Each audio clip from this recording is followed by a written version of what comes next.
तुम परेशान हो ना कि जो ख्वाहिश कब से तुम्हारे दिल में है उसे दुआओं में मांगना चाहिए या नहीं। अल्लाह फरमाता है कि मुझसे दुआ करो, मैं तुम्हारी दुआ कबूल करूँगा। और अल्लाह ताला कुरान में फरमाता है कि अल्लाह का वादा हक है। तो जब अल्लाह वादा कर रहा है फिर तुम शक में क्यों पड़ रहे हो। और पता है दुआ कब कबूल होती है? दुआओं के कबूल होने की सबसे बड़ी निशानी तुम्हारा यकीन है अल्लाह पर। तुम्हारी दुआओं की कबूलियत का सारा इन्हिसार ही तुम्हारे यकीन पर है। जहाँ यकीन कामिल हुआ वहाँ दुआ मकबूल हो गई। दुआ को कबूल होने में सेकंड भी नहीं लगते अगर यकीन कामिल हो, क्योंकि जिसे तुम मांग रहे हो वो दुनिया की हर चीज़ पर कादिर है। इसलिए तुम्हें अपने यकीन पर काम करना होगा। और पता है जब यकीन करते हैं ना तब जल्दबाजी नहीं करते, तब मुकम्मल यकीन के साथ कबूलियत का इंतज़ार करते हैं।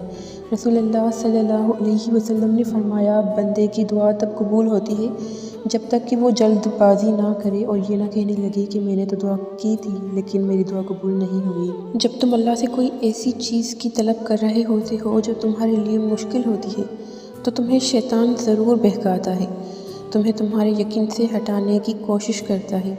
लेकिन तुम्हें अल्लाह पर यकीन रखना चाहिए। यकीन जानो अब तुम्हारी दुआ कबूल होने वाली है। बेशक मूसा का और तुम्हारा रब एक ही है, महज अगर फ़र्क है तो तुम्हारे और मूसा के यकीन में।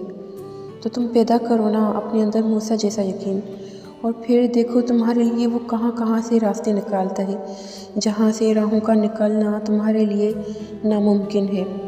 क्योंकि अल्लाह पर अंधा यकीन ही तो बंदे की आजमाइश होती है। अल्लाह जब बंदे को राज़ी करने पर आता है तो फिर वो अपने बंदे को राज़ी करने में कोई कसर नहीं छोड़ता। जैसे उसके दर्द ने कभी दर्द की शिद्दत में अपनी चमकदार आँखों से बहता हुआ शफाफ पानी देखा ही ना हो, जैसे उसका दिल गम की बोझिल रातों में कभी धड़का ही ना हो। वो तो अल्लाह है, वो जब राज़ी करने पर आता है तो फिर राज़ी करने में कोई कसर नहीं छोड़ता। मगर उस सबसे पहले बंदे को एक ऐसे मरहले से गुज़रना पड़ता है जिसमें उसे अपनी चाह रंज कर दिल हत्ता कि अपने आप को भी अल्लाह के हवाले करने पर तहे दिल से कहना होता है कि जिस हाल में मेरा रब मुझे रखे मैं उस हाल में राज़ी हूँ। वो मोजज़े जिनके इंतज़ार में तुम हो वो तो तुमसे भी ज़्यादा बेताबी से तुम्हारा इंतज़ार कर रहे हैं। रास्ते बना दिए गए हैं, तुम्हारी तमाम दुआएं सुनी जा चुकी हैं। तुम्हारे आंसुओं की तमाम तर गुफ्ती को याद रखते हुए खुशियों से भरा बाग भी तुम्हारे नाम लिखा जा चुका है। क्योंकि जब बात अल्लाह पर किए जाने वाले यकीन पर आकर रुके तो फिर मोजज़े ज़रूर होते हैं। तुम बस मोजज़ों का इंतज़ार करो, अल्लाह तुम्हें जल्द ही राज़ी कर देगा। तुम्हारी दुआओं की कबूलियत तुम्हारी आंखों के सामने होगी। तुम बेवजह ही खुद को इतना परेशान करती हो। ज़रा सोचो, अगर कोई ऐसा इंसान तुम्हारे पास हो जिसके कंट्रोल में कोई ऐसा काम हो जो तुम्हारे लिए बहुत ज़रूरी हो, तो तुम्हें बहुत यकीन होगा उस इंसान पर कि ये इंसान मेरा काम ज़रूर कर देगा, मुझे बस जाकर इससे फ़रियाद करनी है, इससे रिक्वेस्ट करनी है। तो फिर तुम कैसे इतने शक में पड़ सकते हो जब तुम अपने अल्लाह से जाकर सवाल करते हो। अल्लाह तो हर चीज़ पर कादिर है, यकीन रखो हर चीज़ अल्लाह के कंट्रोल में है। तुम क्यों भूल जाते हो कि जिससे तुम मांग रहे हो वो हर चीज़ पर कादिर है।